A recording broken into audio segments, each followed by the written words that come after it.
রাসূল করিম সাল্লাল্লাহু আলাইহি সাল্লামকেও আল্লাহর পর্যায়ে নিয়ে যাওয়া হয়।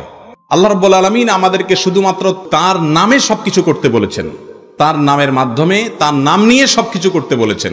কুল্লু আমরিন যিবালিন লাম ইউবদা বিবিসমিল্লাহি ফাহুয়া আবতার আও আক্তা। হাদিসে আসছে আল্লাহর নাম ছাড়া কোনো কিছু হলে সেটা অপূর্ণাঙ্গ থাকে।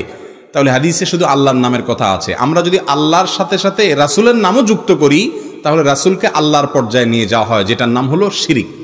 আর আমরা আজকেই আলোচনা করলাম যে মানুষের ঈমানকে সবচেয়ে দ্রুত ধ্বংস করে দেয় যে বিষয়টির নাম হলো শিরক। নবীকে ভালোবাসতে হবে এবং নবী করিম সাল্লাল্লাহু আলাইহি সাল্লামকে প্রাণের চাইতে, জীবনের চাইতে বেশি ভালোবাসতে হবে। কিন্তু তাই বলে তাকে আল্লাহর সমকক্ষ মনে করা যাবে না। এক ব্যক্তি রাসূল করিম সাল্লাল্লাহু আলাইহি সাল্লামের সময় কথা বলতে গিয়ে এমন ভাবে বলেছেন, আল্লাহ এবং তার রাসূল কথাটাকে এমন ভাবে বলেছেন মনে হচ্ছে আল্লাহ এবং রাসূল দুই সত্তা মিলে প্রায় এক বা সমপর্যায়ের।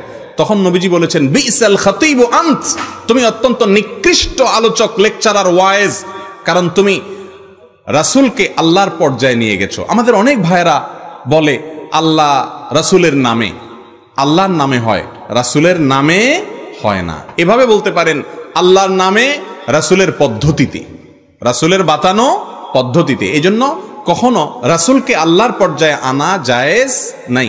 আল্লাহর কোনো শরীক আছে, পার্টনার আছে?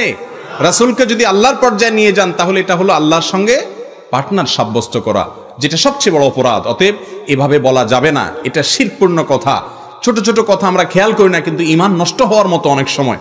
সবসময় ঈমান নষ্ট হবে না, ছোট শিরক হলে ঈমান নষ্ট হবে না, কিন্তু অনেক সময় এই ধরনের কথা ঈমান নষ্ট হয়ে যেতে পারে। অনেক সময় আমরা বলি ফরজ নামাজ আল্লাহর জন্য, নফল এবং সুন্নতটা হলো রাসূলের জন্য। অনেকে বলে না নফল কি রাসূলের জন্য? সকল ইবাদত কার জন্য হয়? ইয়াকা না'বুদু, হে আল্লাহ শুধু আপনারই ইবাদত করছি। এখানে ফরজ নফল সবগুলো আছে না নেই? অতএব আল্লাহর জন্য একটা, রাসূলের জন্য আরেকটা, ইবাদতের কিছু আল্লাহর জন্য কিছু রাসূলের জন্য, এই কথাগুলো আমাদের ঈমানের সঙ্গে সঙ্গতিপূর্ণ নয়, এগুলো শিরকপূর্ণ কথা। আল্লাহ তাআলা আমাদেরকে বুঝার তৌফিক নসিব